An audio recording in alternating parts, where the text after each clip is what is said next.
MSTasteTouchലേക്ക് എല്ലാവർക്കും സ്വാഗതം. ഇന്ന് നമ്മൾ ഉണ്ടാക്കുന്നത് വളരെ ടേസ്റ്റിയായ ഒരു നാടൻ മട്ടൻ കറിയാണ്. വളരെ എളുപ്പമാണ് ഇത് ഉണ്ടാക്കാൻ. ഇത് കുക്കറിലാണ് തയ്യാറാക്കുന്നത്. ഞാനൊരു കുക്കർ അടുപ്പിൽ വെച്ചിട്ടുണ്ട്. ഇത് ചൂടായി വരുമ്പോൾ 1/4 കപ്പ് വെളിച്ചെണ്ണ ഒഴിച്ചു കൊടുക്കാം.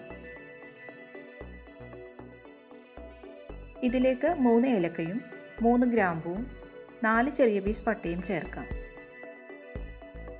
ഇതൊരല്പനേരം ഇളക്കി ഇതൊന്ന് പൊട്ടി വരണം. ഇനി ഇതിലേക്ക് 2 ഇഞ്ച് വലുപ്പത്തിലുള്ള ഒരു കഷ്ണം ഇഞ്ചി ചതച്ചതും 12 അല്ലി വെളുത്തുള്ളി ചതച്ചതും 2 പച്ചമുളക് ചതച്ചതും കുറച്ച് കറിവേപ്പിലയും ചേർത്ത് കൊടുക്കാം.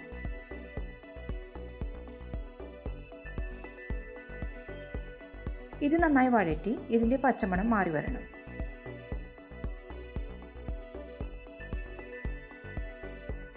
ഇതിലേക്ക് ഇനി 400 ഗ്രാം ചെറിയ ഉള്ളി അരിഞ്ഞത് ചേർക്കാം.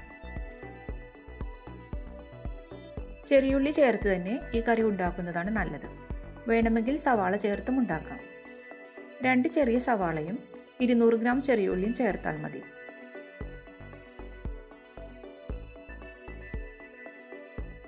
ഇതിലേക്കിനി 1/2 ടീസ്പൂൺ മഞ്ഞൾപ്പൊടി ചേർക്കാം. കുറച്ച് ഉപ്പ് കൂടി ചേർത്ത് നന്നായി വഴറ്റി കൊടുക്കണം.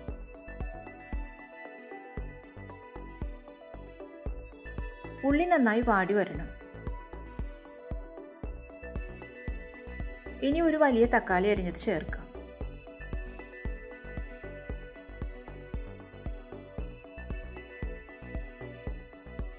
ഇപ്പോൾ തക്കാളി നന്നായി വെന്തിട്ടുണ്ട്.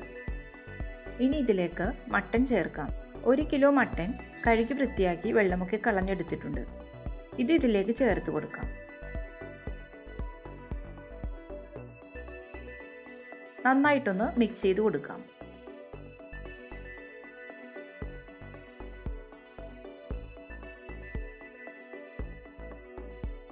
ഇതൊരു 6 മിനിറ്റോളം വഴറ്റി കൊടുക്കണം. മട്ടനിലെ വെള്ളമൊന്ന് ഇറങ്ങി വന്ന് മട്ടൻ്റെ കളറൊന്ന് മാറി വരുമ്പോൾ പൊടികൾ ചേർക്കാം. 2 ടേബിൾ സ്പൂൺ മല്ലിപ്പൊടിയും 1 ടേബിൾ സ്പൂൺ കുരുമുളക് പൊടിയും 1 ടേബിൾ സ്പൂൺ ഗരം മസാലപ്പൊടിയും ചേർത്ത് നന്നായിട്ടൊന്ന് മിക്സ് ചെയ്യാം. പൊടികൾ ചേർത്തിട്ട് ഒരു 5 മിനിറ്റ് കൂടി നമുക്കിതൊന്ന് വഴറ്റി കൊടുക്കണം.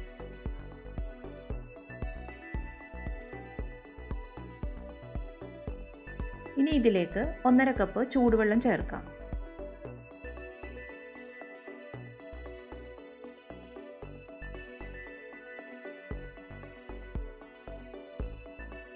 എല്ലാം കൂടി ഒന്ന് മിക്സ് ചെയ്ത് നമുക്ക് കുക്കർ അടച്ചു വെച്ച് വേവിക്കാം.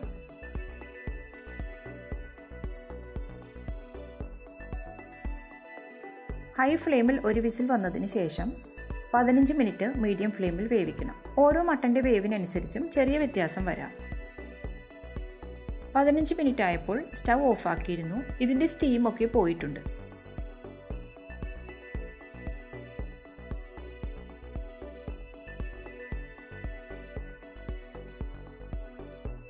ഇപ്പോൾ മട്ടൻ നന്നായി വെന്ത് വന്നിട്ടുണ്ട്. ഈ പാനിലേക്ക് 1/4 കപ്പ് വെളിച്ചെണ്ണ ഒഴിക്കാം.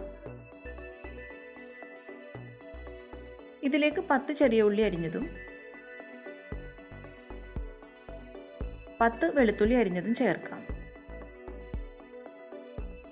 ഇത് നല്ല ബ്രൗൺ കളറായി വരണം. ഇനി നമുക്ക് ഫ്ലെയിം നന്നായി കുറച്ച് വെച്ച് 2 ടേബിൾ സ്പൂൺ കാശ്മീരി മുളക് പൊടി ചേർക്കാം.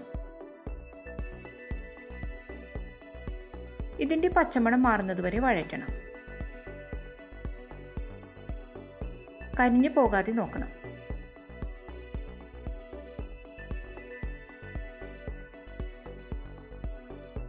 ഇനി നമുക്കിത് കറിയിലേക്ക് ഒഴിക്കാം.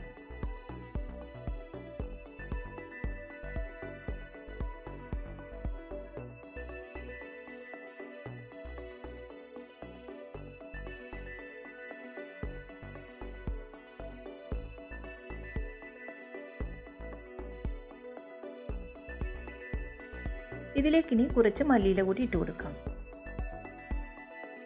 നമ്മുടെ ടേസ്റ്റിയായ മട്ടൻ കറി റെഡിയായി കഴിഞ്ഞു. ചപ്പാത്തിയുടെ കൂടെയും പൊറോട്ടയുടെ കൂടെയും ഗീ റൈസിൻ്റെ കൂടെയുമൊക്കെ കഴിക്കാൻ പറ്റിയ നല്ലൊരു മട്ടൻ കറിയാണിത്. വീഡിയോ ഇഷ്ടപ്പെട്ടാൽ ലൈക്ക് ചെയ്യാനും ഷെയർ ചെയ്യാനും സബ്സ്ക്രൈബ് ചെയ്യാനും മറക്കരുത്. Thank you.